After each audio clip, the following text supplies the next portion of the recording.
Hey, Speedwinghere here. So, there has been a massive reveal for Fortune's Weave in that journalists have gotten an early copy of the game. I guess mine must have got lost in my spam folder.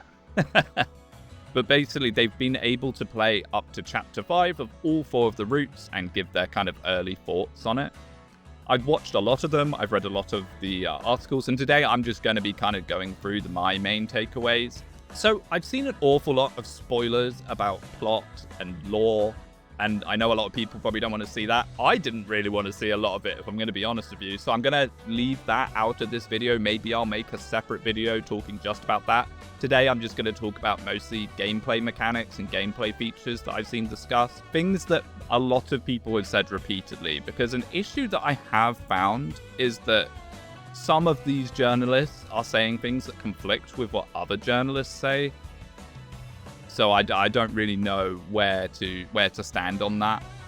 There's been some very clashing takes on stuff in terms of, is it in 60 FPS? And then someone else has said, no, it's 30 FPS only. Or are units recruitable on every single route at once? There's some people saying, no, they're locked to each route. But then I've seen other people saying, yes, I have tested it out and I have gotten the same unit on multiple routes at the same time. So the one thing that I will say is pretty much every single review is incredibly positive. That everyone seems to really, really like the game, which is amazing. However, you do have to bear in mind, you have to take this with a little grain of salt.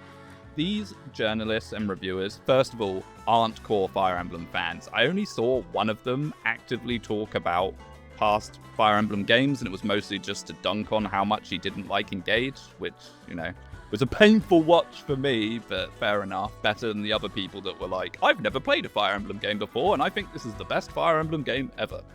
But you have to take it with a grain of salt, because if they are too negative on the game, they won't get preview copies of other games in the future, or they're less likely to, so we'll see. But in general, the response is very, very positive, even ignoring that, which is great. Something that I've heard from multiple people now that I'm very enthusiastic about is apparently the 4 routes are very distinct. This is huge. This is great. One of the worst parts of Three Houses was White Clouds being the same and you just slogging through it repeatedly. So them being very distinct. I think one person said that across the 4 routes, they only saw 1 map reused, which is awesome. That's already more unique maps than the entirety of Three Houses. So very, very happy to hear that. Now, something that I'm less happy to hear about, this is something that we sort of knew ahead of time, but has now been fully confirmed, and that is there is no maddening or lunatic difficulty. The game only gives you the option of normal or hard, at least at the start. I have a small copium that I am huffing on, and I'm huffing on quite hard that maddening mode will be unlocked after you beat the game once. I know that it's probably very unlikely. Chances are that we're just going to get maddening in an update like Three Houses. Hopefully, they're going to handle that a lot more gracefully than they did with Three Houses. Three Houses maddening felt completely unplay tested. And before people start typing their comment, oh, Three Houses maddening isn't that hard. It's not that difficult. I'm not saying it's hard. I'm saying it's poorly balanced and unfair. But yeah, so no maddening or lunatic. This is miserable for me. If this game is going to be hundreds of hours, I would have much preferred playing it on that difficulty, but hey ho. Speaking of difficulty, a very common trope that I've seen in basically all of the reviews is that the Final Fantasy style mode where you're in the dungeons and you do the quick battles where 3 of you are in the line is so easy that everyone just auto skips it, even on hard mode, which I think is a bit disappointing. Now, bear in mind, they've only had up to Chapter 5, so it's possible this system gets expanded on and becomes more difficult later on, because something that I would love to see is a dungeon delve with actual bosses, and you have to really interact with the system and play it well in order to get the rewards at the end of it. So perhaps later in the game, this will happen. You know, because like the first 5 chapters are effectively usually a tutorial in Fire Emblem. Now, bear in mind, when I say 5 chapters, it's not back to back. One of the reviewers said that he played 30 hours in this preview, so 30 hours, 4 routes. That's quite a lot of gameplay. He said that 33% of it was on maps, 33% of it was the world map, and 33% of it was a social sim. Not the ratio that I would have liked, but it is good to hear that there's a lot in the game. He said that you never really get bored of any system because you're moving on to another one, or you have the option of going and doing something else, which is all right. You know, I'm a bit of a traditional diehard. I would like the game to just be chapter to chapter, but it is nice to hear that it's not too much of a drain to interact with these systems. That's something that a few of the reviews said, that compared to Free Houses, where a lot of it felt almost like a chore, a lot of this stuff feels like something you actively want to do. Now, this will probably just be on the first playthrough, but it is good to hear that people in general like these systems. Characters, man, oh man, are there a lot of characters in this game. We already thought that this cast was going to be huge, but just amongst all this preview footage alone, there are just so many new characters, many of them playable. The cast is looking like it's going to be over 60 at this point, I think. And bear in mind that this preview is also just the first 5 chapters. My beloved is still missing. She wasn't shown in anything that I saw, despite my desperate searching. So that means that she's a character that appears after chapter 5, and I doubt she's the only character that does that. Massive, massive cast, which then makes the point I talked about earlier even more confusing. Are they exclusive to Roots or not? Who do we trust on this? I'm leaning more into the person that said I actively went and tested this and it worked, than just someone saying, nah man, you can't recruit them. Something that is interesting about the recruitment that I have heard is people are saying that the characters have different recruit requirements based on which route you're on. So a character for Dietrich might be a lot easier to recruit early on than it is for Leda. So that means depending on which route you do, you're likely to start leaning into a different team anyway, just because those characters are available now and these other characters are available later. So, you know, you can still go for your favorites, but you're encouraged to go for a certain pool sooner than the others, which I like that a lot. I think that's probably a balance of both worlds that's the best. We still don't know what on earth is going to happen with the Eshmel section. Is there even an Eshmel section to speak of? It might only be a couple of chapters or something at this rate. We saw a support list with Leda, and she only had an A support with Eshmel. Not as in like her only support, but as in she didn't have a C or B support with him. Only having one support with Eshmel suggests to me that the Eshmel section's actually quite small. You know, maybe it's only a handful of chapters right at the end, just as a final huzzah, a victory lap of sorts that you completed the routes. Because otherwise it doesn't really make a lot of sense to me. Like, you would have more supports if you're going to be doing 10 plus chapters with Eshmel at the end. If you get what I'm saying? I don't know, we'll have to see.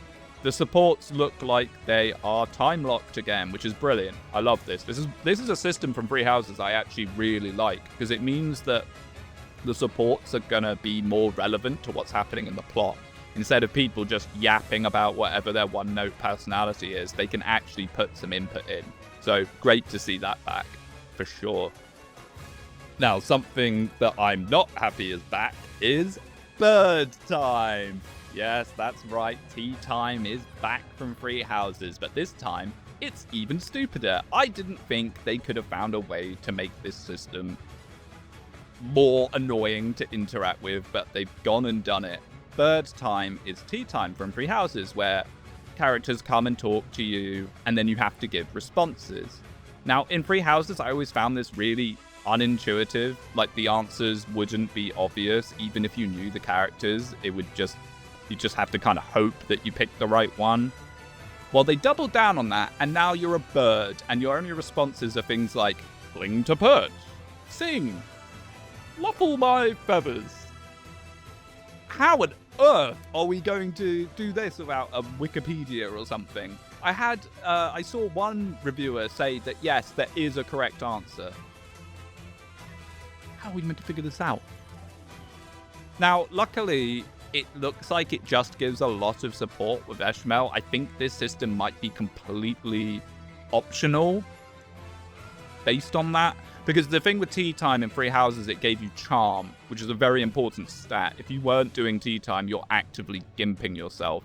But if all this does is build support with Eshmal, I couldn't give less of a YouTube-friendly term about it. So that's fine. It's kind of funny, to be fair. Bird up. Bird up. So, the game has a system for going back to a previous chapter. So, what I mean by this is, say you're on chapter 12, and you go, you know what, actually, I've made a few mistakes. I've kind of approached the world map in a way that I didn't like. Maybe I've used items wrong or something. Stat boosters went to the wrong people. You can go to the menu and go back to chapter 10, and the game will reset to the state that the game was in when you got past chapter 10. So I imagine it's making internal save files at the end of each chapter. I don't hate this. I think this is actually kind of cool. Will I ever use this? No. But I think it's nice for people that maybe, you know, have issues with sticking to decisions they've made. It's sort of like a turn wheel, but instead for turns, it's chapters. So, hey. Accessibility features for people that like to play in different ways to me, I can never complain about those. We got information on weapons. So, as a lot of us predicted, it's like Three Houses, there is no weapon triangle. We knew this was going to happen the second that we saw some of the weapon skills. But what we do know now is what the other weapon type bonuses are. So we already learned that spears are, well, spears, even I'm calling them spears now, lancers, which are now called spears for whatever reason, are effective against horses and cavalry. And gauntlets give you avoid. So they're like special perks that every weapon of that type have. We now know that swords do more damage on a follow-up attack. A lot of people thought that this was a personal skill for Dietrich, but there is actually footage of other characters with swords doing exactly this as well. So you get +5, it looks like, damage on your second hit. It's kind of cool, I guess. It sort of fits into the power fantasy of something like a sword master that's doubling a lot. Why not? And then axes have a minimum damage of 5. Now, I really, really like this because this means that there's going to be wall breaking.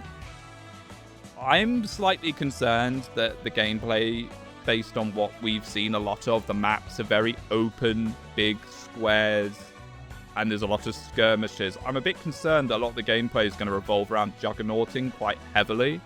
But if enemy axes are always going to do a minimum of 5 damage to you, 10 if they double, that means you might not be able just to plonk down a unit with 50 defense and laugh the day away. Of course, this will also depend on if units will attack you even if they don't see any damage on you. Yet to be seen.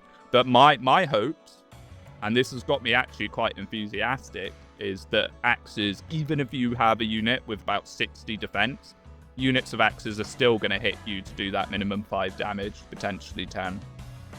I would love to see that. I know, boo, hiss, evil Speedwing. I know a lot of people like the whole Fire Emblem, I can't be touched, I can't be hit. But I personally think it's a bit stupid. So I'm very happy to see this. Very, very happy to see this. We haven't heard anything special about bows. None of the reviewers said there was anything unique about bows other than just the standard triple effectiveness to flyers, which I guess is fine. That's already a special niche in itself. So yeah, I could keep on going with this, but I think I'm going to cut it off here just to stop this video being too long. My general takeaways from watching all the reviews are a cautious optimism. I'm very glad to see everyone be so positive about it, but I'm also aware that the tastes of an average game reviewer that plays everything is going to be very different to myself. I'm very stuck in my ways with what I like. I will say that there are elements I've seen that I'm not huge on. But hopefully, at least for the first playthrough, I think this game is going to be a lot of fun to explore and to test out all this stuff. So let me know down below what were your favorite takeaways from the reveals some of these journalists had. Do you wish that they had done less. I mean, that's probably one of my takeaways, is I feel like I've been spoiled on so much of the game now that some of that initial kind of impact is going to be taken away from me, which is why I didn't really touch on any lore stuff here. Anyway, do let me know. Until next time, I will catch you later.